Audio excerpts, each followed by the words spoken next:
Hi everybody, it's Honest John again. Now, I'm not going to pretend like I know what happened to Sandra Bland in the Prairie View, Texas jail. It may have been a suicide, it may have been murder. What I do know is that she shouldn't have been there in the first place.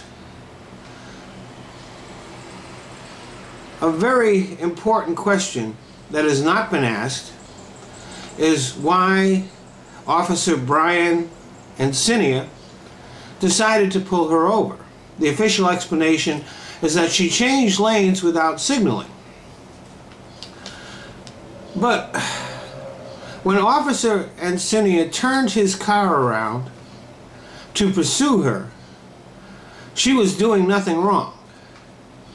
He turned on his lights and pulled up behind her at a high rate of speed. She pulled over to let him pass. Now, she didn't signal, and that technically is a violation. But even though that is why he said he pulled her over, it's a lie. He had decided to pull her over when he turned his car around, even though he had no reason to do so. At that point, the only thing that she was guilty of was being black in Texas. Now, after running her plates and driver's license, he could have either issued a citation or a warning and let her go. Instead, he decided to fuck with her, to show her who's boss. So he went to the car and asked, although it was more like a demand, for her to put out a cigarette. And when she said no, then he demanded that she get out of the car. Now, a policeman may ask you to get out of your car in order to do a drunk test, or if he has reason to fear that there is a weapon in the car. But there's no law against smoking a cigarette in your car. And that's when he decided to arrest her. He also violated policy and may have committed a crime when he threatened her with the taser. The taser is supposed to be used in self-defense, not to intimidate or punish people. Now, like I said, I don't know what happened in the cell. But when they investigate, they should make sure that they know the exact whereabouts of Officer Encinia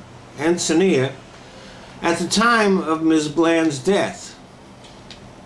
I mean, hopefully he's not guilty of anything. But maybe he decided to go into the cell one more time, once again, to show her who's boss. I mean, at the car, he deliberately escalated the situation in order to give himself an excuse to arrest her. And he lied several times on his police report. This is what we know he did. We don't know what he's capable of.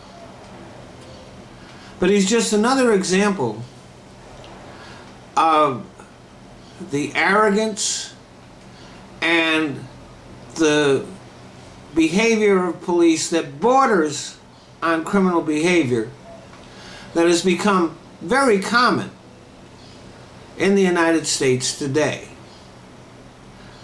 Thanks for listening.